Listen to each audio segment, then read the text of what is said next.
और आज हमारे साथ बात करने के लिए हैं एक बड़ी शख्सियत। मेरे साथ मौजूद हैं भारतीय जनता पार्टी के राष्ट्रीय अध्यक्ष जगत प्रकाश नड्डा। बिहार में चुनाव है, बंगाल की भी बात है, कोरोना की भी बात है और साथ ही साथ बात होगी महाराष्ट्र की भी। तो देश के सीने में जो सवाल है, यानी आपके सीने में जो सवाल हैं, आज उन तमाम सवालों का जवाब देंगे जगत प्रकाश नड्डा, भारतीय जनता पार्टी के राष्ट्रीय अध्यक्ष। नड्डा जी, आपका अभिनंदन है। नमस्कार। नमस्कार। और 2 गज की दूरी, मास्क भी है जरूरी। और मेरा निवेदन है कि आप अपने मास्क को उतार लीजिए अब, क्योंकि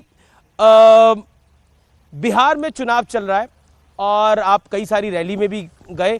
पहले चरण का मतदान लगभग हो चुका है। लेकिन इंटरेस्टिंग बात यह है व्यूअर्स कि जगत प्रकाश नड्डा साहब ने अपनी छात्र राजनीति की शुरुआत भी बिहार से ही करी थी। पटना विश्वविद्यालय में आपके पिता भी थे। मैं आपसे जानना चाहता हूं कि आपका बड़ा पुराना रिश्ता है बिहार से, और इस बार आपके सिर पे जिम्मेदारी भी है उधर सरकार बनवाने की। जी बिल्कुल। एहसास क्या है, देखिए, पब्लिक की नब्ज क्या है? देखिए, जहाँ तक पब्लिक का सवाल है, बिहार की जनता बहुत ही जागरूक जनता है, अपने भविष्य को सुरक्षित करना जानती है जी। और समय ने इस बात को बताया है बिहार में बारंबार कि नीतीश जी ने बिहार को पटरी पर ला करके विकास के साथ जोड़ने का प्रयास किया है जी। और जब नरेंद्र मोदी जी का आशीर्वाद रहा है तो बिहार तीव्र गति से विकास की ओर बढ़ा है। और जब लालू जी का राज रहा, आरजेडी का राज रहा, तब अराजकता भी आई है और बिहार पीछे की ओर गया है और उसके साथ साथ विकास में बाधा भी आई है। और बिहार को बहुत उस समय जिसको कहा जा सकता है कि एक बदनामी भी सुननी पड़ी, देखनी पड़ी और एहसास करनी पड़ी। पर नड्डा जी, आप आज बिहार जो है जी, वो इन सब चीज़ों के प्रति बड़ा जागरूक है जी, कॉन्शियस है और वह अपने एस्पिरेशंस को साकार करने के लिए एक ऐसे साथी के साथ और ऐसी सरकार के साथ आगे बढ़ना चाहता है जो उस विकास की गति को आगे बढ़ाए। और उस विकास की गति को आगे बढ़ाने में नरेंद्र मोदी जी का जो बिहार में जी, जो प्यार, जो लगाव, जो विश्वास लोगों का है वो अटूट है। और साथ में नीतीश जी का ग्राउंड लेवल पर मोदी जी के द्वारा किए गए विकास कार्य को इम्प्लीमेंट करने में इनका भी एक बहुत बड़ा योगदान है। And he is considered to be a serious leader who implements things in letter and spirit. क्योंकि आपकी स्कूलिंग भी पटना से हुई, आप पटना में काफ़ी आपने स्टूडेंट पॉलिटिक्स, छात्र राजनीति भी करी, तो क्या वाकई आपको लगता है कि इस कनेक्ट का भी बिहार में आपको कुछ फ़ायदा मिल रहा है जब आप ज़मीन पर उतर रहे हैं, या फिर आपको लगता है कि ये आपके लिए थोड़ी ज़्यादा मुश्किल है? नहीं, जहाँ तक सवाल है बिहार के चुनाव की दृष्टि से, मुझे बिहार पूरा अच्छे तरीके से समझ में आता है और बिहार की जो परिस्थितियाँ हैं, किन उतार चढ़ाव से गया है, ये मेरे आँखों के सामने है। इसलिए मुझे वो लोगों को समझाने में ना दिक्कत होती है, क्योंकि मुझे कोई उदाहरण की ज़रूरत नहीं है, मुझे कोई पढ़ने की ज़रूरत नहीं है, मुझे कोई उसके इतिहास में जाने के लिए किसी से कोई ट्यूटर लेने की ज़रूरत नहीं है। मेरे आंखों के सामने गुजरा हुआ सारा है और मैं उनको, उस सारी चीज़ों को मैंने महसूस किया है। इसलिए जहाँ तक बिहार का सवाल है और बिहार के लोगों का सवाल है, वो भी जानते हैं मुझे कि इस छात्र राजनीति मैंने वहाँ की, शुरुआत मेरी वहाँ हुई और उसके साथ साथ मैंने वहाँ के आंदोलन में अपने आप को पार्टिसिपेट किया। वहाँ के सभी लोग मेरे साथ, हर पॉलिटिकल पार्टी के लोग मेरे से परिचित हैं। क्योंकि हमने स्टूडेंट पॉलिटिक्स की बात करी, जब हम एक एग्ज़ाम देते हैं तो कई बार लगता है कि ये जो 10वीं का एक पेपर था वो 11वीं से थोड़ा ज़्यादा मुश्किल था, या कई बार लगता है 12वीं का जो पेपर है वो 11वीं से ज़्यादा मुश्किल है। तो मैं आपसे जानना चाहता हूँ, जगत प्रकाश नड्डा के लिए पर्सनल लेवल के ऊपर ये इम्तिहान, बिहार के चुनाव कितना महत्वपूर्ण है? क्योंकि अब आप अध्यक्ष हैं भारतीय जनता पार्टी के, आप पे जिम्मेदारी है भारतीय जनता पार्टी की सरकार वहां बनवाने की, एनडीए की सरकार वहां बनवाने की। इसलिए मैं आपसे ये सवाल पूछ रहा हूं क्योंकि कहीं ना कहीं 15 साल का शासन हो चुका है। एक तरह से 15 साल के शासन के बाद कोई सरकार रिपीट होना बड़ा कठिन हो जाता है। देखिए, जहाँ तक कोई भी चुनाव का सवाल है, मैं हर चुनाव को चुनाव की तरह लड़ता हूं जी। और शायद अमित शाह जी के ही नेतृत्व में ज्यादातर प्रदेशों का चुनाव प्रभारी मैं रहा हूं और जो उनके कंधों पर जिम्मेवारी होती थी मैं उससे कम अपने कंधों पर जिम्मेवारी नहीं समझता था। और आज भी जब मैं अध्यक्ष बना हूं तो मैं बराबर की जिम्मेदारी समझता हूं अपने कंधों पर। इसलिए यह चुनाव भी एक चुनाव की तरह मैं देख रहा हूं। आपने अमित शाह जी की बात करी तो अमित शाह एक बड़े सक्सेसफुल अध्यक्ष रहे भारतीय जनता पार्टी के, और 2019 में अमित शाह की रणनीति की वजह से और नरेंद्र मोदी जी का चेहरा था, इसमें कोई दो राय नहीं है, एक बड़ी जीत भारतीय जनता पार्टी ने हासिल करी। अब आप अध्यक्ष हैं और कहीं ना कहीं मुकाबला अमित शाह से करा जाता है, आप स्वयं ना करें लेकिन आप एक आंकलन में करा जाता है, तो क्या आपको लगता है कि वाकई ये जिम्मेदारी बहुत बड़ी है? मैं काम की तरफ ध्यान रखता हूं और चुनाव को चुनाव की तरह लड़ रहा हूं जी, इसलिए अपनी जिम्मेवारी को बखूबी निभाऊंगा और पूरी ताकत के साथ निभाऊंगा, इसकी चिंता करूंगा। तो अमित शाह जी से सलाह लेते रहते हैं? बिल्कुल, मैं कोऑपरेटिव तरीके से काम करता हूं, सबका साथ लेकर के काम करता हूं जी। और हमारे यहाँ काम करने का तरीका भी यही है कि हम सभी साथियों को अपने साथ लेकर के चलते हैं। इसलिए मैं ये कह सकता हूं कि जहां तक चुनाव का सवाल है, एक टीम स्पिरिट में हम लड़ते हैं और सबका साथ लेते हैं और उनकी जो पॉलिटिकल विजडम है जी, उसका हम पूरा उपयोग भी करते हैं और हर छोटी बड़ी बात में हम उनके साथ परामर्श भी करते हैं और ये आज से नहीं कर रहे हैं। तो इस इक्वेशन को आप कैसे डिफाइन करते हैं, अमित शाह जी और आपकी जो इक्वेशन है? बहुत अच्छी इक्वेशन है और आज की नहीं है। युवा मोर्चा में हम सब साथ थे, जब मैं राष्ट्रीय अध्यक्ष था तो भी वो युवा मोर्चा में थे और वरिष्ठ पदाधिकारी थे। हम सब लोग एक साथ मिलकर के काम करते हैं। जब वो राष्ट्रीय अध्यक्ष बने तो मैं उनके साथ महामंत्री रहा हूं और मैं उनके द्वारा दिए गए काम की जिम्मेवारी निभाता रहता हूं। कम्युनिकेशन, डायलॉग, अंडरस्टैंडिंग, ये सब चीज़ें हमारी पार्टी में एक रीति नीति में बसी हुई चीज़ें हैं, एक जिसको हम कहते हैं हमारे सिस्टम्स में ये है। इसलिए इस सिस्टम्स में से जो निकले हुए हम लोग हैं उनके बीच में ये सब छोटी बड़ी बातों का परामर्श होना और सबके परामर्श को अपने साथ जोड़ करके चलना, यह एक हमारे परंपरा रही है और उसको मैं भी निभा रहा हूँ। आप एक इंटरेस्टिंग एनेक्डोट भी करते हैं कई बार बैटिंग ऑर्डर का, और उस पर आप क्या कहना चाहते हैं? देखिए, उस पर मेरा ये कहना है कि अमित शाह और अपनी इक्वेशन के बारे में मेरा ये कहना है कि अगर मैं क्रिकेट की बात करूं जी, तो कोई कैप्टन बदल जाता है या कैप्टन बनता है तो उसका बैटिंग ऑर्डर नहीं बदलता। बैटिंग ऑर्डर अगर वो मिडिल ऑर्डर बैट्समैन है तो वो ओपनर नहीं बन जाता।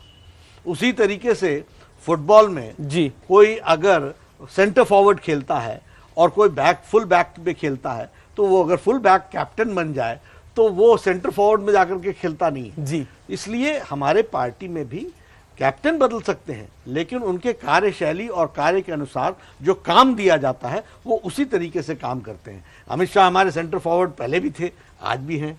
अमित शाह जी हमारे बैट्समैन ओपनिंग रहे हैं, वो वैसे ही हैं। कुछ लोग मिडिल ऑर्डर बैट्समैन होते हैं, लेकिन कलेक्टिव स्पिरिट में हम खेलते हैं। चलिए, बाकी की बात हम अंदर बैठ के करेंगे। तो जगत प्रकाश नड्डा से हमारी ये बातचीत जारी रहेगी।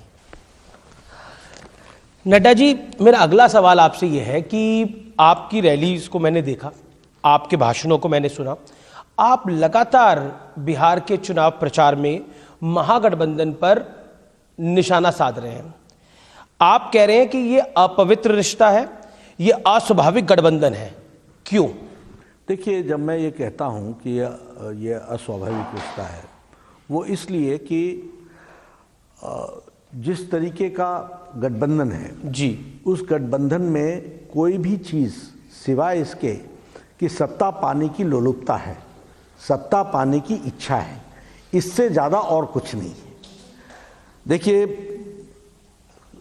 अगर मैं आरजेडी की बात करूं तो उनका कैरेक्टर अराजकता का रहा है, उनका पास्ट अराजकता का रहा है और वह कोई बिहार में ऑर्डर लाएंगे, law and order situation improve करेंगे, ऐसा कदापि नहीं जी। अगर मैं बात करूं माले की, मार्क्सिस्ट लेनिस्ट की, तो उनका भी जो एटीट्यूड रहा है वह समाज में विध्वंस का रहा है और वह विचारधारा से भी विध्वंस का रहा है। वह भी कोई बिहार को आगे ले जाने की बात करेंगे, ऐसा नहीं है। जहाँ तक कांग्रेस का सवाल है, इनको तो येन केन प्रकारेण सत्ता में आने की इच्छा है और आज दिक्कत ये हो गई है कि यह मोदी जी का विरोध करते करते ये देश का विरोध करने लगे।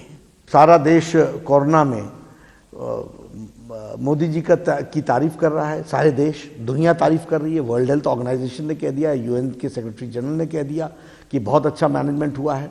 और देश को तो दिशा दी ही है, दुनिया को भी दिशा दी है प्रधानमंत्री जी के कोविड मैनेजमेंट पे। लेकिन राहुल गांधी पाकिस्तान की डफली बजा रहे हैं, शशि थरूर पाकिस्तान की डफली बजा रहे हैं।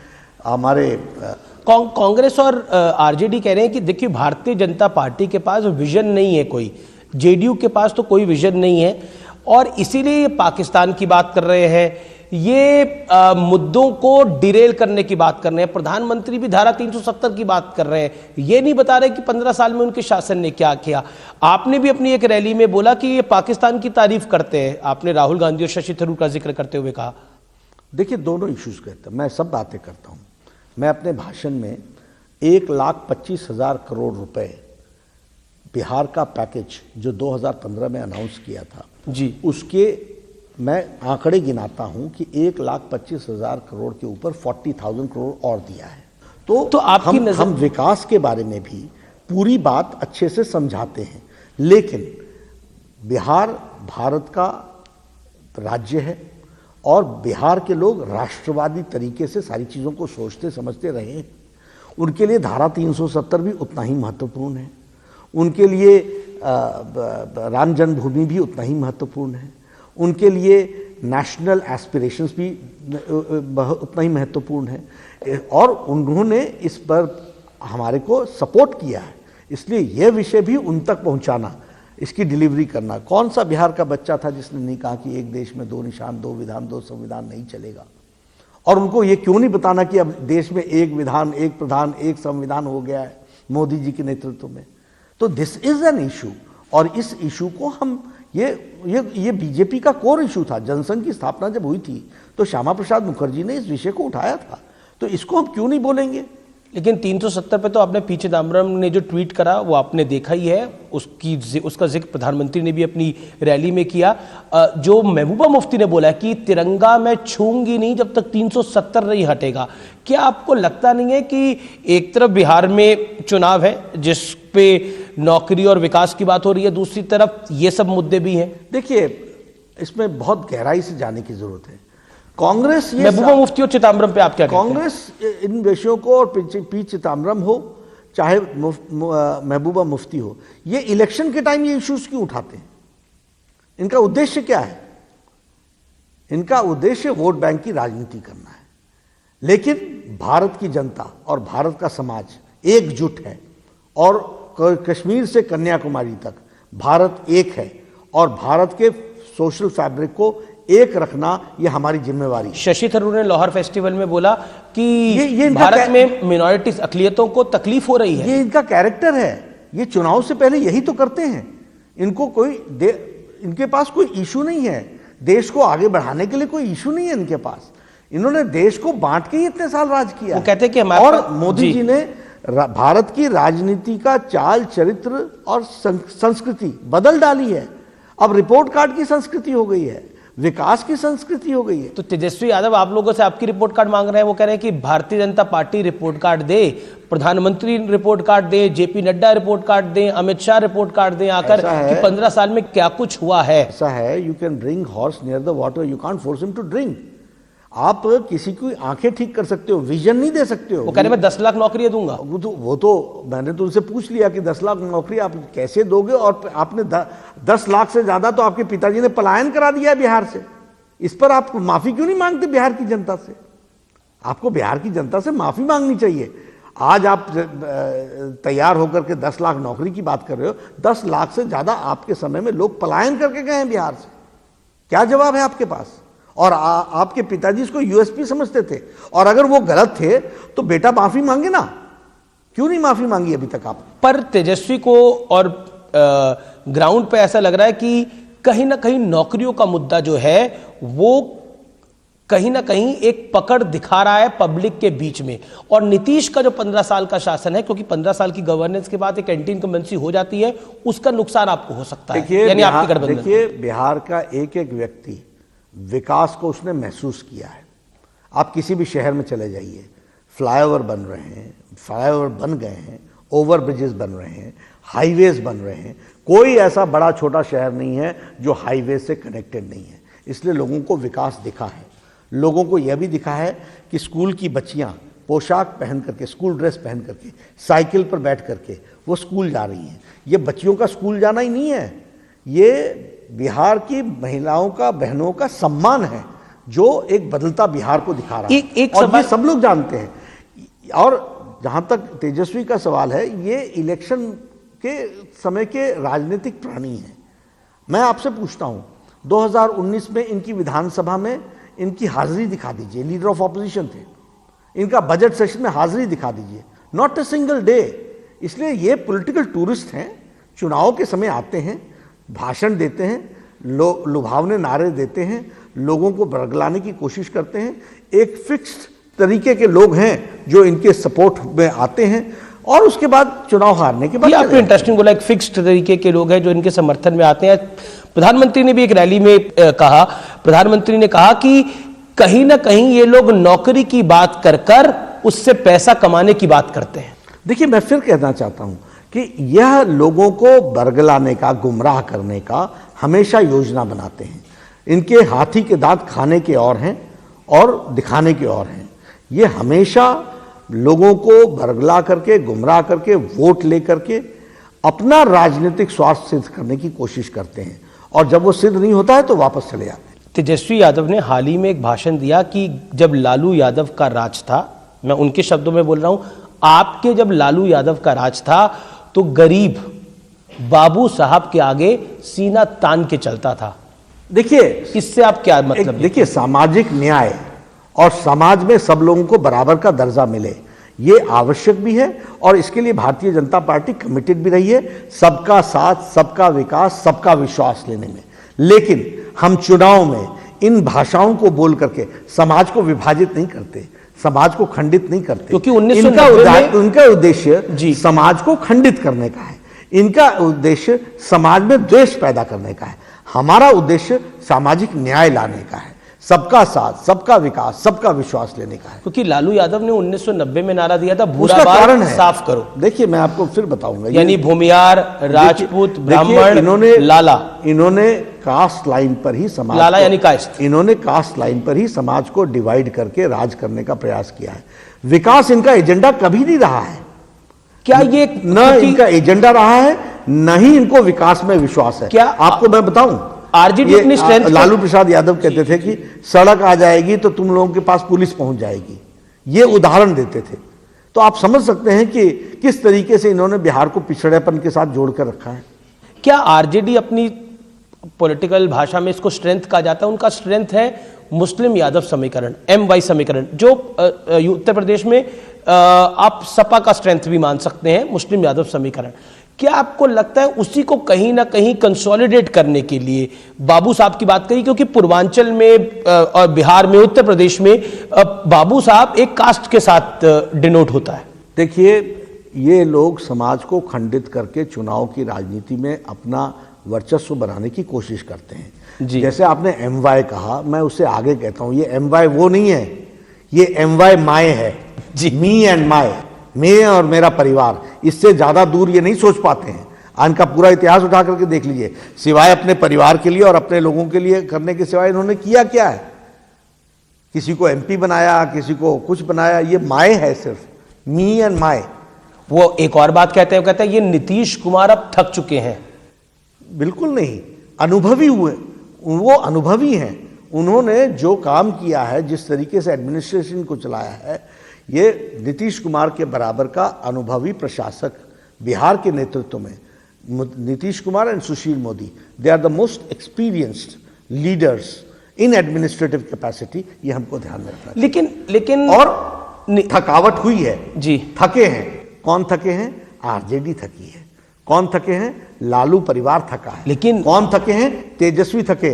इसलिए अब इस तरह के नारे देने पर आ गए हैं कि किसी तरीके से हम सत्ता में आए, इसके लिए जो तारे तोड़ के लाने का भी नारा देना पड़े तो वो दो। लेकिन कई बार तारे तोड़ने वाला नारा नड्डा जी चल जाता है चुनावों के अंदर। बिल्कुल तो ठीक इस है, बार चल गया तो बिल्कुल ठीक है, नहीं क्योंकि वो चलेगा। कहते हैं 9 को लालू की रिहाई होगी जेल से 9 नवंबर को, और 10 को नीतीश, थके हुए नीतीश की विदाई हो जाएगी। अमित जी, भारतीय जनता पार्टी एक कैडर बेस्ड पार्टी है, वो सारी बातों को जनता तक ट्रांसलेट करने की ताकत रखती है, इसलिए वह जनता जानती है, और बिहार की जनता है भी बड़ी जागरूक, उसको कोई बहुत बताने की जरूरत नहीं होती। लेकिन फिर भी हम अपनी जिम्मेवारी निभाएंगे और बिहार की जनता अपनी जिम्मेवारी निभाएगी। आपके पार्टी की भी मैंने कुछ एडवर्टाइजमेंट देखे जो वहां के अखबारों में छपे, उसमें भी नीतीश की फोटो नहीं थी, प्रधानमंत्री मोदी की फोटो थी। इसमें कोई डाउट नहीं है कि प्रधानमंत्री मोदी एक क्राउड पुलर है और एक पॉलिटिकली एक एस्टैब्लिश्ड फिगर है। क्या आपको लगता है, आपको भी रियलाइज हो रहा है ये कहीं ना कहीं कि नीतीश की वजह से डेंट पड़ सकता है? ऐसा माना जा रहा है कि बीजेपी की टैली तो अच्छी होगी लेकिन नीतीश की टैली उतनी अच्छी नहीं होगी। हम बार बार हर भाषण में हर नेता ये बता रहा है कि नीतीश जी के नेतृत्व में चुनाव लड़ा जाएगा। जहां तक पोस्टर का सवाल है, जब एनडीए का पोस्टर होता है उसमें दोनों के चेहरे होते हैं, जब बीजेपी का पोस्टर होता है उसमें बीजेपी का चेहरे होते हैं। और ये भी मैं बता दूं, ये इलेक्शन कमीशन के द्वारा भी ये आवश्यक होता है। अगर मुझे इलेक्शन कमीशन को हिसाब देना है तो उसमें बीजेपी की ही तस्वीर होगी, अगर उसमें ज्वाइंट होगी तो जेडीयू को भी उसका हिसाब देना पड़ेगा। तो हमारे यहाँ इन सब बारीकियों की भी चिंता की जाती है। एक और आरोप लग रहा है भारतीय जनता पार्टी पर कि आप कोरोना के टीके के बदले वोट मांग रहे हैं। ये सौदेबाजी है। बिल्कुल नहीं, हमारे यहाँ मानवता को ध्यान में रख करके काम किया जाता है। आप देखिए, हेपेटाइटिस बी का स्वास्थ्य मंत्री मैं था, मोदी जी प्रधानमंत्री थे, उनके आशीर्वाद से हमने फ्री किया कि नहीं किया। HIV एड्स, इसको टेस्ट एंड ट्रीट फ्री किया कि नहीं किया, कि जब टेस्ट होगा किसी को पॉजिटिव होगा ट्रीटमेंट उसी समय से शुरू हो जाएगी। इसके साथ साथ हमने 7 टीकों से उठा करके 12 टीके तक हम ले गए कि नहीं ले गए, यानी जो इम्यूनाइजेशन प्रोग्राम था उसका कवरेज बढ़ाया कि नहीं बढ़ाया, रोटा वायरस जोड़ा कि नहीं जोड़ा। तो हम मानवता को ध्यान में लेकर के काम करते हैं। हाँ, जब घोषणा करनी होती है, अब मैनिफेस्टो लिखे उसमें मानवतावादी काम करें, बोले नहीं तो बोला तो क्या तकलीफ हो गई, क्या दिक्कत आ गई? घोषणा करने का कोई समय होता है ना। मैनिफेस्टो किस लिए बनता है? इलेक्शन के पहले बनता है। अब बीजेपी प्रेसिडेंट है, क्या आपको लगता है कि बाकी राज्यों को भी इस तरह की घोषणा करनी चाहिए? किया ना, मध्य प्रदेश ने कर दिया, तमिलनाडु ने भी कर दिया, आगे करते चले जाएंगे। और जब भारत सरकार में भी कोई ऐसा ओकेजन आएगा तो भारत सरकार भी सोचेगी। क्योंकि एमपी में भी चुनाव है इसलिए माना जा रहा है कि वहां पे भी घोषणा नहीं, ऐसा नहीं है। हम लोग देखिए, ओकेजन होता है, जिस ओकेजन पर हम किसी चीज को अनाउंस करते हैं। मैनिफेस्टो एक इशू है कि नहीं है, तो मैनिफेस्टो में अगर हम 5 साल के लिए कुछ काम करने वाले हैं तो उस काम में हम जुड़ते हैं तो उसको बताने में क्या दिक्कत है? तेजस्वी यादव ये दिक्कत है, एक दिक्कत है अमित भाई, कि इनकी बुद्धि में ये बात नहीं आई, क्योंकि इनको मानवता सेवा इनका उद्देश्य नहीं है। इनको यही सब ध्यान में आएगा, बाबू साहब, फलाना साहब, ढमकाना साहब, यही ध्यान में आएगा। जब आप हेल्थ मिनिस्टर होंगे तब तो तेज प्रताप भी हेल्थ मिनिस्टर होंगे। मुलाकात मिला ही नहीं जी, मिले ही नहीं। ये अब मैं कहना नहीं चाहता, ये घोड़े पर ही चढ़े रहे, उतरे ही नहीं कभी। तो डेंगू के विषय था, बाकी सारे विषय, हाँ उस समय तो डेंगू का बड़ा विषय आया था। हम बात करना चाहते थे, सपोर्ट करना चाहते थे, हमने सपोर्ट कर भी दिया, लेकिन ये नहीं मिले। गवर्नेंस और आरजेडी, इन दोनों का मुकाबला, इन दोनों। लेकिन इस बार तो उसी गवर्नेंस की बात, ये तो मोदी जी के कारण, ये तो नीतीश बाबू के कारण बोलना पड़ रहा है, क्योंकि बिहार की जनता अब गवर्नेंस सुनना चाहती है। क्या संभव है नतीजा? एरोगेंस अभी भी ये वही बीजेपी, ये आरजेडी वही है ना, लाठी भांजो और तेल पिलावन, लाठी भांजन, ये रैली करने का काम इन्होंने किया था ना। इनको गवर्नेंस से क्या लेना देना है? जो इस तरह की रैली निकाले, क्या था वो मैं भूल गया, लेकिन लाठी तेल पिलावन, लाठी भजावन, जी जी जी जी जी, यही था, ये नारा था। तो दिस इज देयर गवर्नेंस। और तो कई सारे नारे फेमस थे, भूरा बाल साफ करो, जब तक रहेगा समोसे में आलू, बिहार में रहेगा लालू, इस तरह की वो उनका लालू यादव का गवर्नेंस थी, वो स्टाइल था, वही गवर्नेंस थी, वही गवर्नेंस थी। आज उनको मजबूर होना पड़ रहा है क्योंकि मोदी जी और नीतीश कुमार ने बिहार को एक नए दृष्टि से आगे बढ़ाने का काम किया। ये बड़ा महत्वपूर्ण सवाल है आपसे, अगर नतीजों के बाद नीतीश कुमार कमजोर पड़ते हैं बिहार के अंदर, तो क्या हम महाराष्ट्र की तरह बीजेपी का रोल बड़ा देखेंगे, यानी बीजेपी बड़े भाई के रूप में सामने आएगी? देखिए, हम साथी के साथ कभी बड़ा छोटा भाई नहीं करते, साथी साथी होता है। यानी बड़ा अलायंस पार्टनर, छोटा अलायंस वो पार्टनर। अगर हम बड़े भी हुए तब भी हमारे नेता नीतीश कुमार होंगे। जो हम लोग वायदा करते हैं उसको हम लेटर और स्पिरिट में इम्प्लीमेंट करते हैं।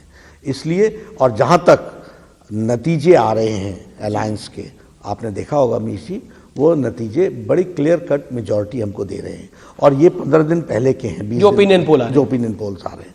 हाँ, नतीजे नहीं, सॉरी, ओपिनियन पोल आ रहे हैं। और मेरा ये मानना है कि इसमें बढ़ोतरी ही होगी।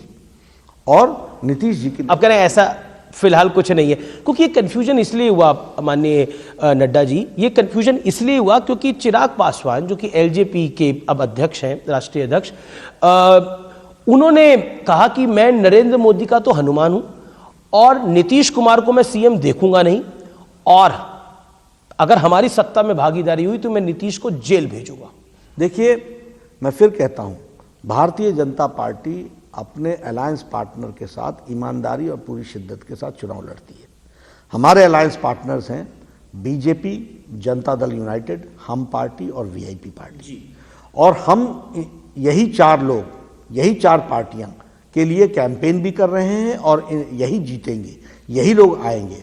कुछ डिविजिव फोर्सेस डिवाइड करने के लिए और कंफ्यूजन करने का प्रयास कर रही हैं, लेकिन भारतीय जनता पार्टी का काडर और भारतीय जनता पार्टी का वोटर और जनता दल यूनाइटेड का वोटर और हम पार्टी का वोटर और वीआईपी पार्टी का वोटर बड़ा डिसिप्लिन्ड है, इसलिए वह ऐसे झांसे में तो चिराग पासवान कहते हैं मेरे सीने में तो प्रधानमंत्री मोदी है, मैं मोदी का हनुमान हूं, और दूसरी तरफ ये बात करते हैं। क्या आपको लगता नहीं है इससे आपके वोटर्स में कंफ्यूजन हो? नहीं हो, क्योंकि हम बड़े स्पष्ट हैं और भारतीय जनता पार्टी डिसिप्लिन्ड कार्डर फोर्स है और वोटर भी वैसा ही है। अगर थोड़ा इसलिए हमारे को वोट ट्रांसफर करने की कैपेसिटी हमारी है। अगर चुनाव के अगर नतीजों के बाद नंबर थोड़ा कम पड़ता है तो चिराग पासवान से समर्थन लिया जा सकता है? हाइपोथेटिकल हम होते नहीं और ओपिनियंस भी नहीं कहते हैं कि हम हाइपोथेटिकल हो जाएं। हमारे को क्लियर कट मेजॉरिटी आ रही है, 2/3 मेजॉरिटी की तरफ हम बढ़। मैं आगे आपसे नंबर भी लूंगा, लेकिन अब मैं बंगाल की तरफ चलता हूं। बंगाल में आप कह रहे हैं कि दीदी का जो किला है, ममता दीदी का जो किला है, वो ध्वस्त करने में आप सफल होंगे, लेकिन बंगाल में एक बड़ा मुद्दा है, बिहार से बिल्कुल सटा हुआ है। बंगाल में बिल्कुल एक बड़ा मुद्दा है पॉलिटिकल किलिंग। वहां के गवर्नर ने भी बोला कि ये रक्त रंजिश अब खत्म होनी चाहिए, these political killing should stop. और उनका तो बड़ा आरोप भी है कि पुलिस पार्ट हो गई है पॉलिटिकल पार्टी का, ये एक बड़ा गंभीर आरोप है, और आपके भी कई कार्यकर्ताओं को वहां मौत के घाट उतारा गया है। मैं खुद 100 कार्यकर्ताओं का तर्पण होता है ना, जो उनको पिंडदान जिसको कहते हैं, तर्पण करते हैं, 100 कार्यकर्ताओं का मैं खुद तर्पण करके आया हूं। पुलिस एडमिनिस्ट्रेड किलिंग्स, यानी पुलिस के द्वारा इसमें सपोर्ट होना और स्टेट का सपोर्ट होना और पॉलिटिकल दृष्टि से लोगों को उनका जीवन लीला समाप्त करना, ये वहाँ का ऑर्डर ऑफ द डे हो गया है। ये सब लोग जानते हैं, लेकिन भारतीय जनता पार्टी का कार्यकर्ता फिर भी तैयार बैठा है। और मैं ये भी जानना चाहता हूँ कि इसके बारे में हमारे जो नेता बड़े दौड़े होते हैं कई कई जगहों पर, दिन रात सब लोग, भाई बहन लोग सब लोग चले होते हैं, वो कभी बंगाल की चर्चा नहीं करते, वो कभी इन चीज़ों की चर्चा नहीं करते। तो यह भी बताता है कि किस तरीके से उनके देखने का नज़रिया है। They are not interested in political issues, they are interested in their political settlements. Bengal को लेकर मेरा सवाल आपसे यह है कि आपके कई नेता, सांसद, मंत्री, बाबुल सुप्रियो हो गए, कैलाश विजयवर्गीय जो राष्ट्रीय महासचिव हैं वो गए, उन्होंने कहा है कि यहाँ राष्ट्रपति शासन होना चाहिए। आप क्या कहते हैं? देखिए, हम डेमोक्रेसी में विश्वास करते हैं और डेमोक्रेसी में हम चाहते हैं कि उनकी सरकार चले। पॉलिटिकली हम वी विल बीट आउट, लेकिन ये विषय, इसका कॉल लेने का काम वहाँ के गवर्नर का हो सकता है, बाकी लोगों का हो सकता है। हम डेमोक्रेटिकली लड़ेंगे। बचौर बीजेपी अध्यक्ष हम डेमोक्रेटिकली लड़ेंगे, प्रजातंत्र तरीके से लड़ेंगे। मैं बढ़ता हूं आगे, और अब बंगाल के बाद आपने क्योंकि भाई बहन की बात करी तो मैं निशाना आपका समझ गया, राहुल गांधी और प्रियंका गांधी पर है। क्या आपको लगता है कि कोरोना के साथ साथ इस बारी मुद्दा पिछले कुछ महीनों के अंदर चाइना भी रहा? राहुल गांधी ने बिहारी में हाल ही में एक बयान दिया और उसमें बड़े स्पष्ट रूप से कहा राहुल गांधी ने कि प्रधानमंत्री नरेंद्र मोदी खुलकर झूठ बोलते हैं, ये उन्होंने आरोप लगाया। राहुल गांधी कह रहे हैं कि चाइना की सेना 1200 किलोमीटर अंदर घुस गई है, ये उनके शब्द हैं। ऐसा है, थोड़ा जानकारी कम रखते हैं ना, और इतिहास नहीं पढ़ते हैं। पार्लियामेंट में जवाहरलाल नेहरू, उनके नाना जी ने कहा था कि not even a blade of grass grows there, जो चाइना ने ऑक्यूपाई कर लिया था 1962 में, ये उन्होंने ही बोला था। तो किसने कब चाइना ने कब भूमि ली है, ये जग जाहिर है। मोदी जी के नेतृत्व में भारत की संप्रभुता नभ में, थल में और जल में, तीनों में सुरक्षित है, ये मैं बोलना चाहता हूं। और ये भारत की जनता जानती है, भारत की जनता जानती है। जो मोदी जी ने कहा उसको किया है, डिलीवर किया है। और हमारी आप 4700 किलोमीटर की सड़क बनी है कि नहीं बनी है बॉर्डर पे, अरुणाचल प्रदेश से गलवान तक। पर राहुल गांधी ये लगातार राग अलाप रहे हैं, ये लगातार राग अलाप रहे हैं कि चाइना हमारे देश में घुसा हुआ है, बिहार चुनावों में भी, उससे पहले भी। देखिए अमीश जी, इनको फ्रस्ट्रेशन है, इनको चाइना बॉर्डर इनसे कोई लेना देना नहीं है, इनको सत्ता से लेना देना है। इनको जनता को गुमराह करने में ही इनकी यूएसपी है। कि कौन था इलेक्शन में बोलने वाला, रफेल रफेल रफेल रफेल। आज रफेल भारत की शान बनी हुई है, और भारत की 130 करोड़ जनता आज रफेल का स्वागत कर रही है। तो इनको कौन ले, इनकी फेस वैल्यू क्या है, या इनकी बोलने की वैल्यू क्या है? कौन इनको ईमानदारी से लेता है, कौन इनकी बात को सीरियसली लेता है?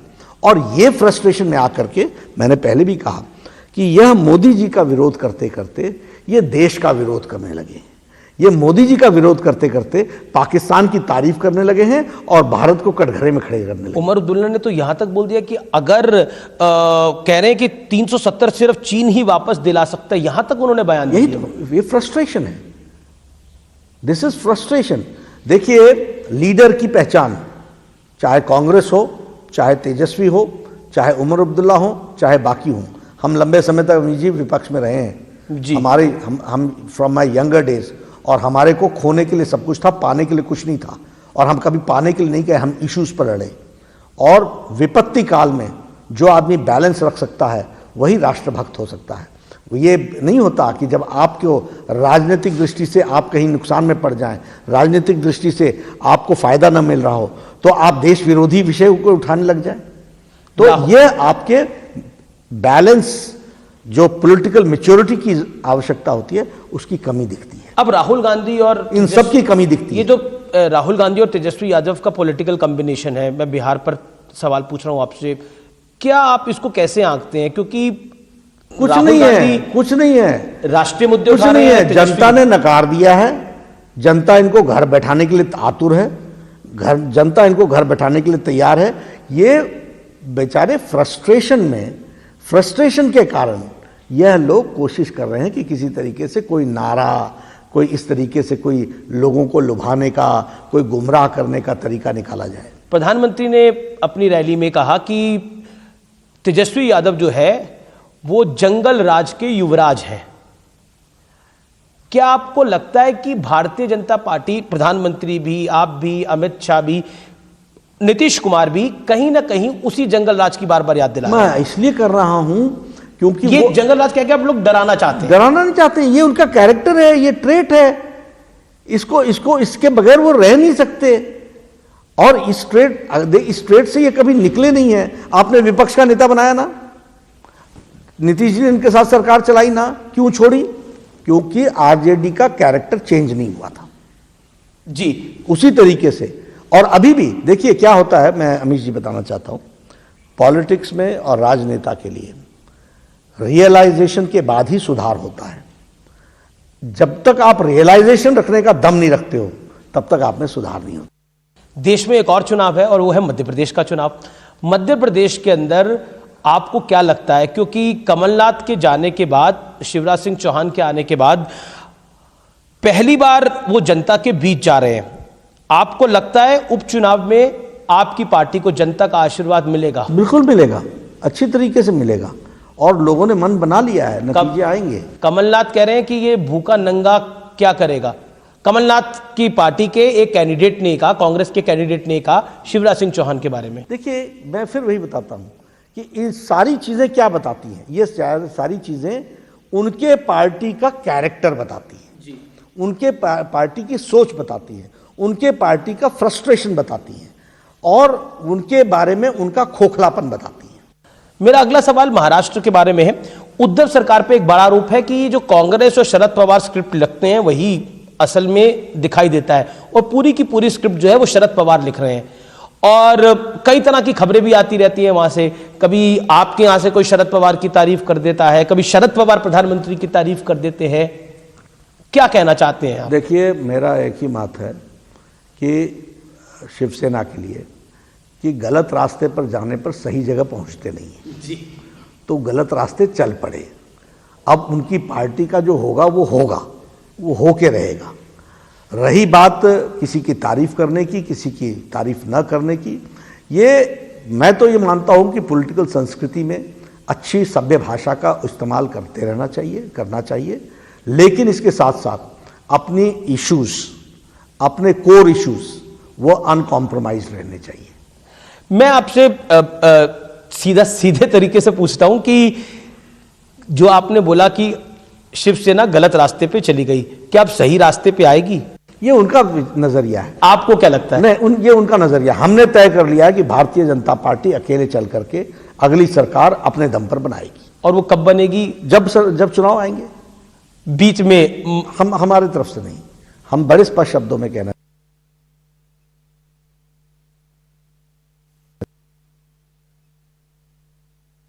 Party tomorrow.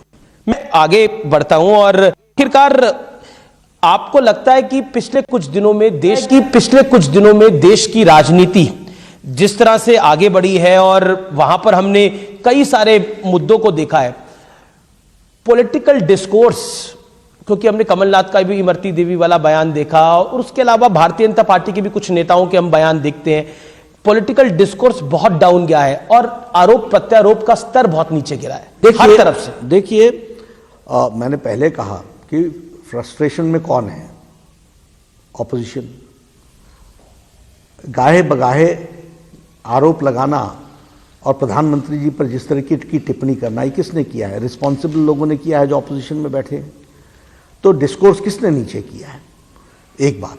दूसरी बात, हमारे यहां से यदि कोई इस तरह की टिप्पणी आती है, हम उसका बहुत सीरियस नोट लेते हैं। मैंने एक्शन भी लिए हैं, मैंने लोगों को चेताया भी है और हम इसके उत्तर प्रदेश में एक एमएलए आरोपियों के साथ खड़ा हो गया था, उसको उसी दिन बुलाया गया, उसी दिन बुला करके उसको सही शब्दों में समझा दिया गया है। हम इन सब चीज़ों को सपोर्ट नहीं करते हैं जी। मेरा आखिरी दो सवाल है। मेरा अगला सवाल आपसे यह है कि पिछले कुछ दिनों में टीआरपी को लेकर भी बहुत कुछ हुआ है, इस विषय पर आप क्या कहना चाहते हैं? क्योंकि टेलीविजन के लिए टीआरपी एक महत्वपूर्ण चीज होती है, उस विषय पर आपकी क्या टिप्पणी है बतौर राष्ट्रीय अध्यक्ष? देखिए, टेक्निकलिटीज तो मैंने उस पर आई कांट चैलेंज, लेकिन हाँ, विश्वसनीयता बननी चाहिए और विश्वसनीयता के साथ ही लोगों को काम करना चाहिए। प्रजातंत्र के अंदर सबको सारी बातों को दिखाने का अधिकार है। हेल्दी कंपटीशन रहे, इस बात की हमको चिंता करनी चाहिए जी। मेरा अगला सवाल आपसे फिर बिहार को लेकर है। बिहार के अंदर क्या आपको लगता है कि जनता इस बार जिस तरह से एक रुझान दिखा रही है, ओपिनियन पोल आ रहे हैं, लेकिन जो रैलियों में देखने को मिल रहा है, नीतीश जी का कहीं कहीं विरोध भी हो रहा है, वो कहीं ना कहीं आप लोगों के लिए अलार्मिंग है? नहीं, ऐसा नहीं। वहां पे कहीं लालू यादव जिंदाबाद के नारे लग जाते हैं। वो कौन लोग होते हैं? ये वही लोग होते हैं जो फ्रस्ट्रेशन में आए हुए हैं। ये संस्कृति किसने पैदा की? बिहार में लोग विरोधियों को भी बड़े प्यार से सुनने के लिए जाते हैं। ये बिहार का कल्चर रहा है और ये बिहार का तौर तरीका रहा है। जनसंघ के लोग भी कांग्रेस को सुनने जाते थे, कांग्रेस के लोग भी अटल जी को सुनने आते थे। ये बिहार का तरीका रहा है। लेकिन ये सब जंगल राज के नमूने हैं। ये दीज आर दी सिम्टम्स कि आप किसी के रैली में जाकर के नारे लगाओ, तो ये दिखाने के तरीके हैं। और मुझे लगता है कि इससे नीतीश जी का कुछ नहीं घटता है, आरजेडी का कैरेक्टर पता चलता है। क्या कहना चाहते हैं आप किसान बिल पर? फिर मैं बताऊंगा कि जो ऑपोजिशन पार्टी है, विशेष करके कांग्रेस, यह फ्रस्ट्रेशन में आकर के इसने ऑपोजिशन के सारे तौर तरीके पर इनका विश्वास रह नहीं गया है। किसान नहीं आया है, पर पॉलिटिकल पार्टीज आई हैं विरोध में। उसी तरीके से मजदूर नहीं आया है, पॉलिटिकल पार्टीज आई हैं विरोध में। मजदूर मोदी जी के साथ खड़ा है। विपक्ष एक नारा लगा रहा है किसान विरोधी नरेंद्र मोदी। हाँ, ये पार्टी करी ना, पॉलिटिकल पार्टी जो खुद अपने मैनिफेस्टो में लिखती है कि हम ये रिफॉर्म्स लाएंगे। ये बैंकरप्सी ऑफ माइंड इसको कहते हैं पॉलिटिकल पार्टी का, मानसिक दिवालियेपन का ये परिचायक है। 2019 के कांग्रेस के मैनिफेस्टो में साफ लिखा है कि हम फार्मर्स रिफॉर्म्स लाएंगे, हम मार्केट से फ्रूट्स वेजिटेबल्स को मंडी से आज़ाद करेंगे, हम अपना एसेंशियल कमोडिटीज एक्ट में 1955 को में परिवर्तन लाएंगे, हम कलेक्टिव फार्मिंग के लिए कॉन्ट्रैक्ट फार्मिंग के लिए हम कानून लाएंगे। ये मोदी जी लेके आ गए, अब आप विरोध करने बैठ गए। आपके अलायंस पार्टनर भी इसको नहीं माना, शिरोमणि अकाली दल ने। हमने तो चाहा, वो हमारे साथ पार्ट एंड पार्सल थे, कैबिनेट में वो हमारे पार्ट एंड पार्सल थे, पार्लियामेंट में हमारे पार्ट एंड पार्सल थे। बाद में कांग्रेस के दबाव में आकर के वो चले गए, ये उनकी स्ट्रैटेजी। पार्टनर आपके दबाव में कांग्रेस के आ गए, वो आ गए ना, उनको लगा, ये उनका सोच है, हम किसी को मना नहीं कर सकते हैं। लेकिन जो हमने कहा वो हमने किया, हम नहीं खिसके हैं कहीं से। क्या क्योंकि हिमाचल पंजाब के जो जॉइनिंग है, हिमाचल जहां से आप आते हैं वहां पे बीजेपी अपने बूते पर है, हरियाणा में अब अपने बूते पर है, क्या पंजाब में भी अपने बूते पे आएगी भारतीय जनता पार्टी? निश्चित रूप से, हम सारे देश में आने वाले हैं। क्या इस बार पंजाब में आप खुद चुनाव लड़ेंगे? ये तो हम उस समय तय करेंगे, लेकिन भारतीय जनता पार्टी कहा था कि अभी उत्कर्ष आना बाकी है, तो वो उत्कर्ष हम लाएंगे। और जैसे जैसे हम बढ़ेंगे, हमारे रेजिस्टेंस होना स्वाभाविक है। तेजस्वी यादव ने हाल ही में अपने एक भाषण में कहा है कि वो जो पढ़ाई है उसको अब मैथिली में कराएंगे। आप क्या कहना चाहते हैं? देखिए, हम लोगों ने तो भारतीय भाषा के बारे में, ये फिर इनके ज्ञान बहुत सीमित है, इनको जानकारियां नहीं रहती हैं। नेशनल एजुकेशन पॉलिसी में मीडियम ऑफ इंस्ट्रक्शन यह 7वीं तक 8वीं तक रीजनल लैंग्वेज में होगा, लोकल लैंग्वेज में होगा। ये नेशनल एजुकेशन पॉलिसी में बन चुका है। अब तो टास्क फोर्स बन रहे हैं कि इसको इम्प्लीमेंट कैसे किया जाए। तो हम तो इसके पक्षधर ही हैं। इतना ही नहीं, हमने मैनिफेस्टो में लिखा है कि हिंदी में इंजीनियरिंग कॉलेज, भारतीय भाषा में इंजीनियरिंग कॉलेज और मेडिकल की पढ़ाई भी होगी। तो हम तो इसके पक्षधर हैं। लेकिन ये टिडबिट्स उठाते हैं ना, क्योंकि पूरा पढ़ते नहीं है, जानकारी नहीं लेते। नेशनल एजुकेशन पॉलिसी पढ़ी नहीं होगी इन्होंने, इनको मालूम नहीं है कि भारत कहाँ जा रहा है। आखिरी सवाल आपसे मेरा यही होगा कि भारतीय जनता पार्टी दुनिया की सबसे बड़ी पार्टी है, आपके अपने कार्यकर्ता भी बहुत हैं और आप बाहर से भी लोगों को ले रहे हैं। क्या आपको लगता नहीं, अभी आपने अपनी नई टीम भी बनाई है, एक बैलेंस क्रिएट करना थोड़ा कठिन हो जाता है जब आप बाहर के लोगों को भी आते ही पद दे देते हैं? मौजूदा कार्यकर्ताओं में, मौजूदा नेताओं में जो आपके मौजूदा हैं, कई दशकों से आपके साथ लगे हुए हैं, उनमें एक विरोध होता है इससे? बिल्कुल नहीं, हमारे यहाँ सब चीज़ें बहुत सोच समझ करके की जाती हैं। हमारे काडर को उनका नेचुरल ऑर्गेनिक ग्रोथ में कभी भी कोई रुकावट नहीं आती है, और वो ऑर्गेनिक ग्रोथ से ही लोग वहाँ तक पहुँचते हैं, ऊंची ऊंची पदों पर पहुँचते हैं। और उसके साथ साथ भारतीय जनता पार्टी जब अपने बेस को बढ़ाती है तो दूसरी पार्टियों से भी लोग आते हैं, उनको भी अपने में समावेश करने की ताकत भारतीय जनता पार्टी रखती है। मेरा आखिरी सवाल आपसे यही कि लव जिहाद को लेकर आपको लगता है कानून आना चाहिए देश में? देखिए, ये काफी सारे मुद्दे हैं। मुझे लगता है कि ये विषय और गहराई में चिंतन करने की जरूरत है। एक इंटरव्यू में इस पर मैं जवाब दूं ये उचित नहीं रहेगा। It needs a very broad wide spectrum में इस पर चर्चा होनी चाहिए। आपने बात करी, और कोरोना के इस वक्त में आप भी स्वस्थ रहें। आपका बहुत बहुत शुक्रिया न्यूज़ 18 से बात करने के लिए, अपनी राय रखने के लिए, बेबाक बातचीत करने के लिए। तो ये थे जगत प्रकाश नड्डा। आपके, मुझे लगता है, दिल में जो भी सवाल होगा वो जगत प्रकाश नड्डा ने आज उसका जवाब दिया है। हाँ, मुझे ध्यान में आता है एक सवाल मैं पूछना भूल गया, और मैं पूछ लेता हूं, क्योंकि दर्शकों ने, जब मैंने बोला कि मैं इंटरव्यू करने जा रहा हूं जेपी नड्डा का, तो उन्होंने मुझे बोला कि बॉलीवुड पर एक सवाल जरूर पूछेगा। वो है खास तौर पर जो ड्रग्स का केस आया, उसको लेकर आप क्या कहना चाहते हैं, जिस तरह से वो पूरा मामला खड़ा हुआ? आखिरी पॉइंट आपका, ड्रग्स का जो बॉलीवुड में केस आया। देखिए, लॉ एंड ऑर्डर को मेंटेन करना ये हमारी जिम्मेवारी है जी। और इसको मेंटेन करने में कोई भी कोताही नहीं होनी चाहिए। और ये सिर्फ वही के ड्रग्स का विषय नहीं है, ये नेशनल सिक्योरिटी का विषय भी है। तो इसको इसी एंगल से देखने की जरूरत है। और एक और सवाल पूछा आपके हिमाचल के किसी प्रेमी ने पूछा कि जेपी नड्डा अपने हिमाचल वासियों को क्या कहना चाहते हैं? मैं सभी को, देशवासियों को कहना चाहता हूं कि आप निश्चित रूप, खासतौर पर हिमाचल के लिए मैसेज, आप निश्चित रूप से स्वस्थ रहें और स्वस्थ तरीके से चलें। हिमाचल प्रदेश देवभूमि जाना जाता है, देवताओं की भूमि जानी जाती है, और वहां के सच्चे पक्के लोगों पर कोई हल्का कमेंट नहीं होना चाहिए। बहुत बहुत शुक्रिया। तो ये थे जगत प्रकाश नड्डा, जो सोशल मीडिया पे भी सवाल आए, मैंने कुछ उठाए। आपका इस कार्यक्रम को देखने के लिए बहुत बहुत शुक्रिया। नमस्कार।